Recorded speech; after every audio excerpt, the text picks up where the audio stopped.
സ്നേഹാദരണീയരായ സത്യവിശ്വാസികളെ, സത്യവിശ്വാസിനികളെ, കാരുണ്യവാനായ അള്ളാഹുവിൻ്റെ ആജ്ഞാനിർദ്ദേശങ്ങൾ ജീവിതത്തിൽ എപ്പോഴും പാലിച്ച് അള്ളാഹുവിനെ സൂക്ഷിച്ച് ജീവിക്കണം എന്ന് ആമുഖമായി ഓർമ്മപ്പെടുത്തുകയാണ്. അതർഹിക്കുന്ന ഗൗരവത്തിൽ വസിയത്ത് ചെയ്യുകയാണ്.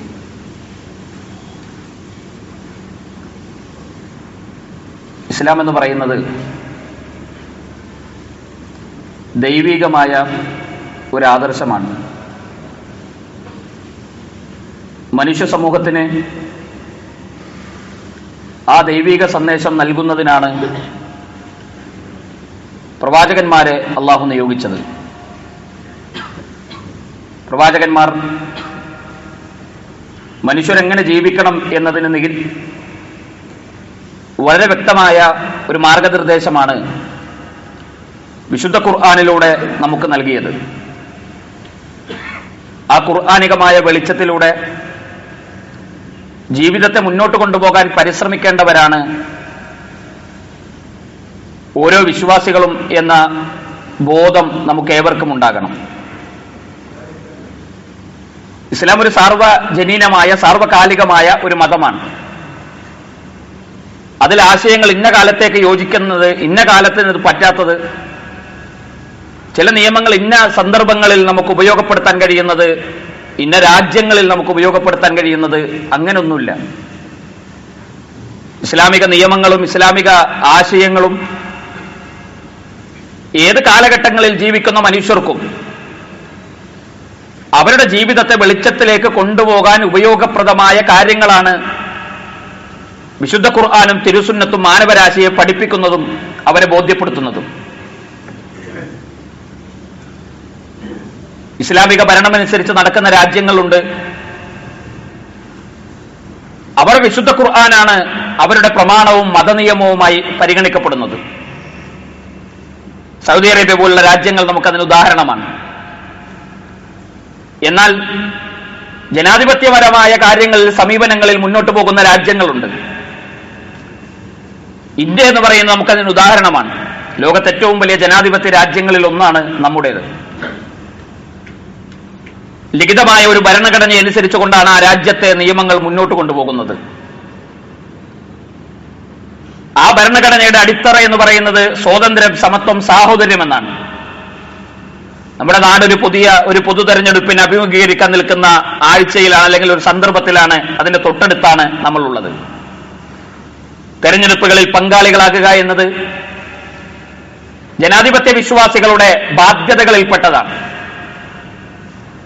അവിടെ നാം പാലിക്കേണ്ട മൂല്യങ്ങളുണ്ട്. അവിടെ നമ്മുടെ ജീവിതത്തിൽ കാത്തു സൂക്ഷിക്കേണ്ട മര്യാദകളുണ്ട്. തെരഞ്ഞെടുപ്പിൽ രാഷ്ട്രീയ പാർട്ടികളുണ്ട്, എതിരാളികൾ ഉണ്ടാകും. അനാവശ്യമായി നമ്മുടെ 5 കൊല്ലം കഴിയുമ്പോൾ ഈ തെരഞ്ഞെടുപ്പ്, അടുത്ത തെരഞ്ഞെടുപ്പ് നമ്മിലേക്ക് കടന്നു വരും. ഇന്ന് വിജയിച്ചവർ ഒരുപക്ഷെ അവിടെ പരാജയപ്പെടും. ഇന്ന് പരാജയപ്പെട്ടവർ ഒരുപക്ഷെ അവിടെ വിജയിക്കുന്നവരാകും. എന്നാൽ നമ്മൾ പറഞ്ഞതും നമ്മൾ ചെയ്തതും നമ്മൾ എഴുതിയതും നാം ചെയ്തു കൂട്ടിയതും ഒരിക്കലും തിരിച്ചു വരാൻ കഴിയാത്ത ഒരു ലോകത്ത് നമുക്ക് മുന്നിൽ കൊണ്ടുവരപ്പെടുമെന്ന തിരിച്ചറിവ് ഇത്തരം ഘട്ടങ്ങളിലെല്ലാം ഒരു വിശ്വാസിയെ മുന്നോട്ട് നയിക്കേണ്ടതുണ്ട്. നമ്മുടെ സംസാരം അതിരുകവിയരുത്. ഇത്തരം സന്ദർഭങ്ങളിൽ പലപ്പോഴും നിയന്ത്രണം വിട്ടുപോകുന്ന ഘട്ടങ്ങളാണ് ഇത്തരം സന്ദർഭങ്ങൾ എന്ന് പറയുന്നത്. മഹാനായ പ്രവാചകൻ സല്ലല്ലാഹു അലൈഹി വസല്ലമയുടെ ചരിത്രത്തിൽ അബ്ദുല്ലാഹി ഇബ്നു മസ്ഊദ് റളിയല്ലാഹു അൻഹു ഒരിക്കൽ ഒരു മരത്തിൽ കയറി. ആ മരത്തിൽ കയറി അദ്ദേഹത്തിന്റെ ഒരു പ്രത്യേകത മെലിഞ്ഞ ശരീരപ്രകൃതിയാണ്. അദ്ദേഹത്തിന്റെ കാലുകൾ വളരെ മെലിഞ്ഞതായിരുന്നു. അതിങ്ങനെ കയറുന്നത് കണ്ട അദ്ദേഹത്തിന് ചുറ്റും നിന്ന കുറച്ച് ആളുകൾ ചിരിക്കാൻ തുടങ്ങി. അദ്ദേഹത്തിന് മെലിഞ്ഞ കാലുകൾ കണ്ടാണ് അവർ ചിരിച്ചത്. നബി സല്ലല്ലാഹു അലൈഹി വസല്ലമ പ്രവാചകൻ ആ സദസ്സിലുണ്ടായിരുന്നു. റസൂലുള്ളാഹി അവരോട് ചോദിച്ചു, നിങ്ങൾ എന്തിനാണ് ചിരിക്കുന്നത്? അദ്ദേഹത്തിന്റെ കാലുകളുടെ വണ്ണക്കുറവ് കണ്ടാണോ നിങ്ങൾ ചിരിക്കുന്നത്? നബി സല്ലല്ലാഹു അലൈഹി വസല്ലമ അതിനോട് ചേർത്തുകൊണ്ട് പറഞ്ഞത്, വല്ലദീ നഫ്സി ബിയദിഹി, എന്റെ ആത്മാവ് ആരുടെ കയ്യിലാണോ അവൻ തന്നെയാണ് സത്യം. നിങ്ങൾ ചിരിച്ച അദ്ദേഹത്തിന്റെ കാലുകളുണ്ടല്ലോ, ഹുമാ അസ്ഖലു ഫിൽ മീസാനി മിൻ ജബൽ ഉഹുദ്, നിങ്ങൾ ചിരിച്ച വണ്ണം കുറഞ്ഞ കാലുകൾ ഉഹുദ് പർവ്വതത്തെക്കാളും കനം തൂങ്ങുമെന്ന് അള്ളാഹുവിന്റെ പ്രവാചകൻ അബ്ദുല്ലാഹി ഇബ്നു മസ്ഊദ് റളിയല്ലാഹു അൻഹുവിന്റെ പ്രത്യേകതയെ സംബന്ധിച്ച് പറയുന്നത് നമുക്ക് കാണാൻ കഴിയും. നേർക്ക് നേരെ പരിഹസിച്ചിട്ടില്ല. ആക്ഷേപിച്ചിട്ടില്ല. അദ്ദേഹത്തിന്റെ ഒരു ന്യൂനത കണ്ടൊന്ന് ചിരിച്ചതിന് നബി സല്ലല്ലാഹു അലൈഹി വസല്ലം ആ ചിരിച്ചവർക്ക് നൽകിയ മറുപടിയാണ് ഈ വചനത്തിൽ നമുക്ക് കാണാൻ കഴിയുന്നത്. ജനാധിപത്യ സംവിധാനങ്ങളിൽ വിയോജിപ്പുകൾ സ്വാഭാവികമാണ്. എന്നാൽ ആ വിയോജിപ്പുകൾ വ്യക്തിഹത്യകളിലേക്കും പരിഹാസത്തിലേക്കും മതപരമായി നമുക്കിഷ്ടമില്ലാത്ത വിരുദ്ധമായ നിലപാടുകളിലേക്കും കടന്നു പോകുക എന്നത് ഒരു വിശ്വാസിയുടെ ജീവിതത്തിൽ ഒരിക്കലും ഉണ്ടാകാൻ പാടില്ല. അത്തരം കാര്യങ്ങളാണ് ഇന്ന് നമ്മൾ എവിടെയും കണ്ടുകൊണ്ടിരിക്കുന്നത്. സോഷ്യൽ മീഡിയകൾക്ക് കടിഞ്ഞാണുകളില്ലാത്ത കാലമാണ്. എഴുതിയും പറഞ്ഞും പ്രചരിപ്പിക്കുന്ന ന്യൂനതകൾക്കും കള്ളങ്ങൾക്കും പരിധിയില്ലാത്ത ഒരു കാലമാണ്. ഈ സാഹചര്യത്തിൽ തെരഞ്ഞെടുപ്പ് രാഷ്ട്രീയം നമ്മിലേക്ക് കടന്നു വരുമ്പോൾ ഇസ്ലാമികമായ അതിർവരമ്പുകളെ കാത്തു സൂക്ഷിക്കുക എന്നത് ഒരു മുസ്ലിമിന്റെ നിർബന്ധമായ ബാധ്യതയായി നാം തിരിച്ചറിയുകയും കാണുകയും ചെയ്യേണ്ടതുണ്ട് എന്നാണ് വളരെ സ്നേഹത്തോടുകൂടി എന്റെ സഹോദരങ്ങളോട് എനിക്ക് ഓർമ്മപ്പെടുത്താനുള്ളത്. മഹാനായ പ്രവാചകൻ ഒരിക്കൽ ഒരു സുബഹി നമസ്കാരം കഴിഞ്ഞ് നബി സല്ലല്ലാഹു അലൈഹി വസല്ലമ സ്വഹാബികളോട് ചോദിച്ചു, നിങ്ങൾ ആരെങ്കിലും ഇന്നലെ രാത്രി വല്ല സ്വപ്നവും കണ്ടുവോ? സ്വഹാബികൾ പറഞ്ഞു, ഇല്ല, ഞങ്ങളൊന്നും കണ്ടില്ല. നബി സല്ലല്ലാഹു അലൈഹി വസല്ലം പറഞ്ഞു, എന്നാൽ ഞാനൊരു സ്വപ്നം കണ്ടു. റഅയ്തുൽ ലൈലത റജുലൈനി, രണ്ടാളുകൾ എന്റെ അടുക്കലേക്ക് വന്നു. അവരിൽ ഒരാൾ എന്റെ കൈ പിടിച്ചുകൊണ്ട് അവർ യാത്രയായി. അങ്ങനെ നടന്നു പോകുമ്പോ ഞാൻ കണ്ടത് ഒരാൾ മലർന്നു കിടക്കുന്നു. രണ്ടാളുകളെ ഞാൻ കണ്ടു. ഒരാൾ മലർന്നു കിടക്കുന്നു. മലർന്നു കിടക്കുന്ന മനുഷ്യന്റെ സമീപത്തേക്ക് ഇരുമ്പിന്റെ കുളത്തുമായി മറ്റൊരാൾ ഇങ്ങനെ കടന്നു വരുന്നുണ്ട്. അയാൾ ഈ കിടക്കുന്ന മനുഷ്യന്റെ പിരടി മുതൽ മൂക്ക് വരെ ഒരു ഭാഗത്ത് ഇങ്ങനെ ആ കമ്പി ഉപയോഗിച്ച് അത് കീറി മുറിക്കുന്നത് ഞാൻ കണ്ടു. എനിക്ക് നോക്കാൻ പോലും കഴിഞ്ഞില്ല. അയാൾ വേദന കൊണ്ട് ആർത്തട്ടഹസിക്കുന്നുണ്ട്. അത് കഴിഞ്ഞ് രണ്ടാമത്തെ ഭാഗത്തും അത് ആവർത്തിക്കുന്നു. അപ്പോഴേക്കും ആദ്യത്തെ ഭാഗത്തുള്ള ആ മുറിവ് ഇല്ലാതെയാകുന്നു. വീണ്ടും അയാൾ ആദ്യത്തെ ഭാഗത്തേക്ക് തിരിച്ചു വരും. ഇത് ആവർത്തിച്ചുകൊണ്ടേയിരിക്കുന്നു. ഞാൻ എന്റെ കൂടെയുള്ള ജിബ്രീലിനോട് ചോദിച്ചു, ആരാണിവർ? ഇവരുടെ പ്രത്യേകത എന്തുകൊണ്ടാണ് ഇവരിങ്ങനെ ശിക്ഷിക്കപ്പെടാനുള്ള കാരണം എന്ന് ചോദിക്കുമ്പോ നബി സല്ലല്ലാഹു അലൈഹി വസല്ലമയോട് ജിബ്രീൽ അത് പറഞ്ഞു കൊടുക്കുന്ന മറുപടി നമുക്ക് കാണാൻ കഴിയും. അയാൾ രാവിലെ വീട്ടിൽ നിന്നിറങ്ങും. അയാൾ കള്ളം പറയുന്നു, അത് പ്രചരിപ്പിക്കുന്നു. വൈകുന്നേരം അയാൾ വീട്ടിലേക്ക് തിരിച്ചു വരുമ്പോ ചക്രവാളങ്ങളോളം ആ കളവുകൾ, ആ വിദ്വേഷം, ആ വെറുപ്പ് പ്രചരിപ്പിക്കപ്പെടുന്നു. അത്തരം ആളുകൾക്കാണ് നാളെ പരലോകത്ത് അനുഭവിക്കേണ്ടി വരുന്ന അനുഭവങ്ങളെ കുറിച്ചാണ് നബി സല്ലല്ലാഹു അലൈഹി വസല്ലമ വിശദീകരിക്കുന്നത്. എത്ര ഗൗരവമാണ് ഈ വിഷയം എന്നുള്ളത് നാം നോക്കിക്കാണേണ്ടതുണ്ട്. സംസാരം അള്ളാഹുവിന്റെ അനുഗ്രഹമാണ്. ആ അനുഗ്രഹത്തെ അള്ളാഹുവിന് ഇഷ്ടമില്ലാത്ത പ്രവർത്തനങ്ങളിൽ ഉപയോഗപ്പെടുത്തുന്നവർ നാളെ വിരൽ കടിക്കേണ്ടി വരും എന്നത് ഇത്തരം സന്ദർഭങ്ങളിലാണ് നമ്മൾ ഓർക്കുകയും മനസ്സിലാക്കുകയും ചെയ്യേണ്ടത്. അതുകൊണ്ടാണ് റസൂലുള്ളാഹി സ്വല്ലല്ലാഹു അലൈഹി വസല്ലം പറഞ്ഞത്,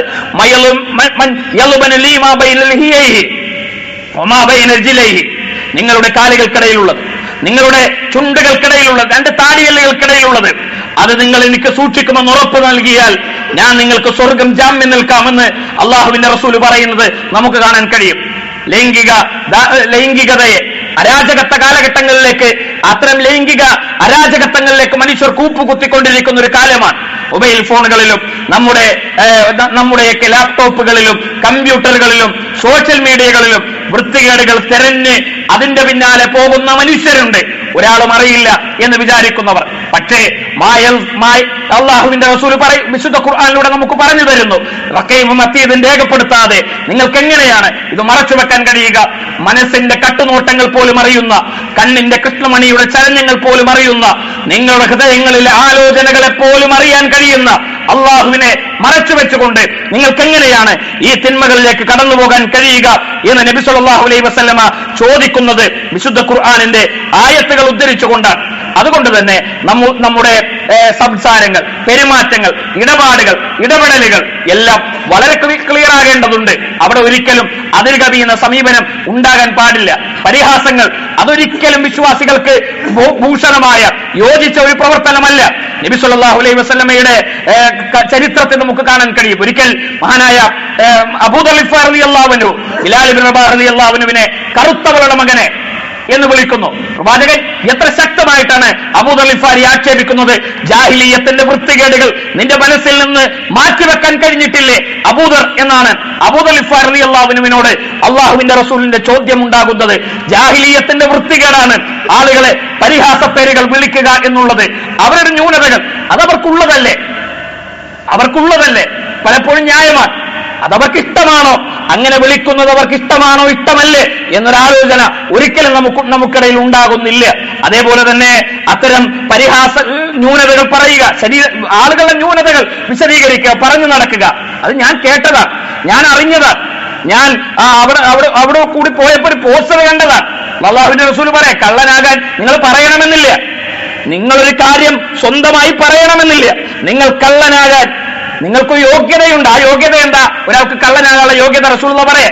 കേട്ടതൊക്കെ പറഞ്ഞിരുന്നാ മതി. ഞാൻ കണ്ടിട്ടില്ല, മറ്റോ പറഞ്ഞതാണ്. ഞാൻ ആ കേട്ടത് പറഞ്ഞെന്നല്ലേ ഉള്ളൂ. ഞാൻ എന്തെങ്കിലും ചെയ്തോ?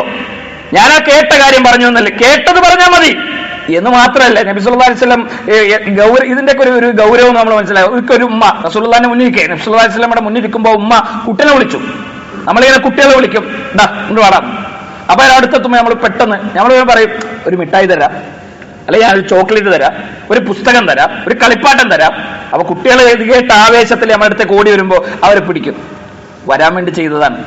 നബി സല്ലല്ലാഹു അലൈഹി വസല്ലമയുടെ അടുത്തിരുന്നിട്ട് ഒരിക്കൽ ഒരു ഉമ്മ കുട്ടിയെ വിളിക്കൽ. അപ്പൊ കുട്ടി അടുത്ത് വന്നു. കുട്ടിക്ക് ഒരു റസൂലുള്ളാഹി ഇങ്ങനെ അടുത്തേക്ക് ആ കുട്ടി വരുമ്പോൾ ഉമ്മയോട് ചോദിച്ചു, കൊടുക്കാൻ എന്തെങ്കിലും ഉണ്ടോ ചോദിച്ചു. നബി എന്റെ അടുത്ത് ഈത്തപ്പഴുണ്ടെന്നാണ്. റസൂലുള്ളാഹി പറയുക, ഒന്നുമില്ലെങ്കിൽ പടച്ചവനടുത്ത് നീ ഒരു കള്ളിയായി രേഖപ്പെടുത്തപ്പെടും. ചെയ്ത കാര്യം എന്താ? അടുത്തേക്ക് വിളിച്ചു, എന്തേലും തരാമെന്ന് പറഞ്ഞു. കുട്ടി ഇങ്ങനെ അടുത്ത് വന്നു, ആ ആഗ്രഹത്തിൽ വന്നു, കൊടുത്തില്ല, അടുത്തേക്കും ചേർത്ത് പിടിക്കാനാണ്. പക്ഷെ അതുപോലും കള്ളിയായി രേഖപ്പെടുത്തപ്പെടാൻ അള്ളാഹുവിന്റെ അടുക്കൽ മതിയായ കാരണമാണ്.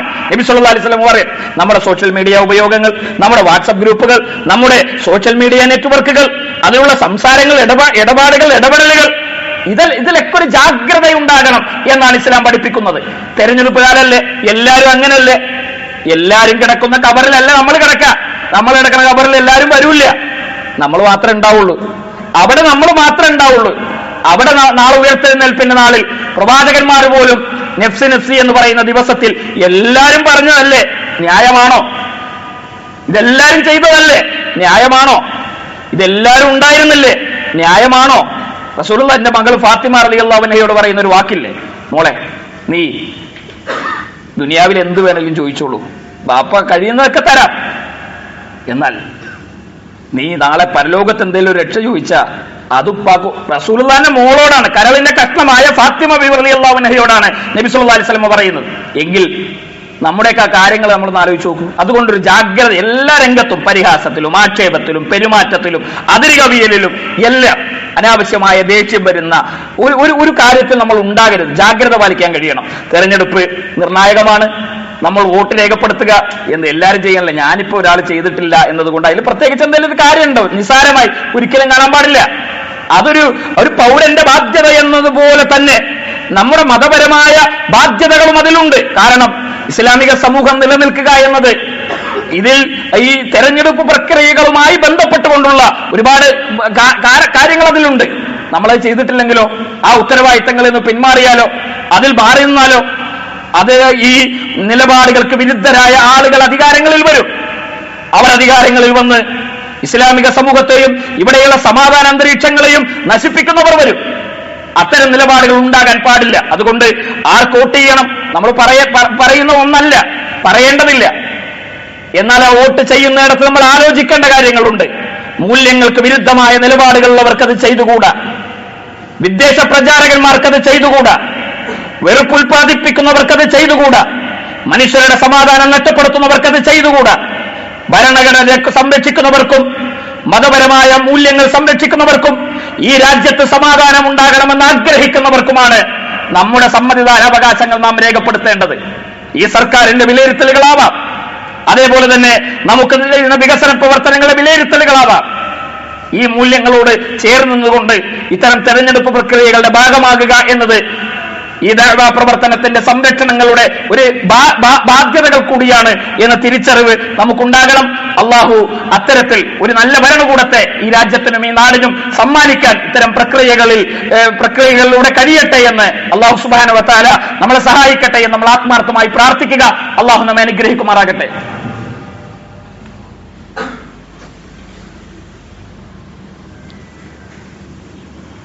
അൽഹംദുലില്ലാഹ് والعاقبة للمتقين ولا عدوان إلا على الظالمين ونصلي ونسلم على أشرف الأنبياء والمرسلين وعلى آله وأصحابه الفائزين برضا الله أما بعد. സ്നേഹാദരണീയരായ സത്യവിശ്വാസികളെ, സത്യവിശ്വാസിനികളെ, കാരുണ്യവാനായ അള്ളാഹുവിൻ്റെ ആജ്ഞാനിർദ്ദേശങ്ങൾ ജീവിതത്തിൽ എപ്പോഴും പാലിച്ച് അള്ളാഹുവിനെ സൂക്ഷിച്ച് ജീവിക്കണം എന്ന് രണ്ടാമതായും അത് അർഹിക്കുന്ന ഗൗരവത്തിൽ ഓർമ്മപ്പെടുത്തുകയാണ്, വസിയത്ത് ചെയ്യുകയാണ്. ഒരു അവധിക്കാലമാണ് നമ്മുടെ കുട്ടികൾക്ക് കടന്നു വന്നിട്ടുള്ളത്. പ്രവാചകൻ സല്ലല്ലാഹു അലൈഹി വസല്ലം അബ്ദുല്ലാഹി ഇബ്നു മസ്ഊദ് റളിയല്ലാഹു അൻഹു 13 വയസ്സ് പ്രായമുള്ളപ്പോൾ പ്രവാചകന്റെ കൂടെ ഒരു ഒട്ടകപ്പുറത്ത് യാത്ര ചെയ്യുന്ന സമയത്ത് അദ്ദേഹത്തോട് നബി സല്ലല്ലാഹു അലൈഹി വസല്ലം പറഞ്ഞു, യാ ഉലാം ഇന്നി ഉഅല്ലിമുക കലിമാത്ത്, ഞാൻ നിനക്ക് കുറച്ച് കലിമത്തുകൾ പറഞ്ഞു തരട്ടെ, പഠിപ്പിച്ചു തരട്ടെ. അതിലാദ്യം പറഞ്ഞു കൊടുക്കുന്നത് 13 വയസ്സ് പ്രായമുള്ള മക്കളോട് നമുക്ക് കുറേ കാര്യങ്ങൾ പറഞ്ഞു കൊടുക്കാനുണ്ടാവും. സമയം കിട്ടണില്ല, എങ്ങനെയാണ് ഇപ്പൊ പറയുക, എങ്ങനെയാണ് അവരോട് സംസാരിക്കുക. റസൂലുള്ളാഹി സ്വല്ലല്ലാഹു അലൈഹി വസല്ലം പരിചയപ്പെടുത്തുന്നതും പറഞ്ഞു കൊടുക്കുന്നതും പടച്ചവനെ കുറിച്ചാണ്, അള്ളാഹുവിനെ സൂക്ഷിക്കണം എന്നതിനെ കുറിച്ചാണ്. നമുക്ക് അവധിക്കാലം എന്നുള്ളത് നമുക്കൊരു അനുഗ്രഹമാണ്. 10 മാസത്തെ തിരക്കുകൾക്കിടയിൽ അവരെ 2 മാസക്കാലം നമ്മുടെ കൂടെ കിട്ടുന്ന ഒരു സമയമാണ്. അവരോട് ചെലവഴിക്കാൻ, സമയം ചെലവഴിക്കാൻ, യാത്രകൾ ചെയ്യുക, അവരുടെ കൂടെ കളിക്കുവാനും സംസാരിക്കുവാനും ഒക്കെ സമയം കണ്ടെത്താൻ മാതാപിതാക്കൾ ശ്രദ്ധിക്കേണ്ട ഒരു സമയമാണ്. ഈ സന്ദർഭത്തിൽ സംസ്ഥാനത്തുടനീളം കുട്ടികൾക്കുള്ള വ്യത്യസ്തങ്ങളായ ചുരുങ്ങിയ ദിവസങ്ങളിലെ പഠന ക്യാമ്പുകളും പഠന ക്ലാസ്സുകളും അതേപോലെ തന്നെ മോറൽ സ്കൂളുകളും ഒക്കെ നടക്കുന്ന ഒരു സമയമാണ്.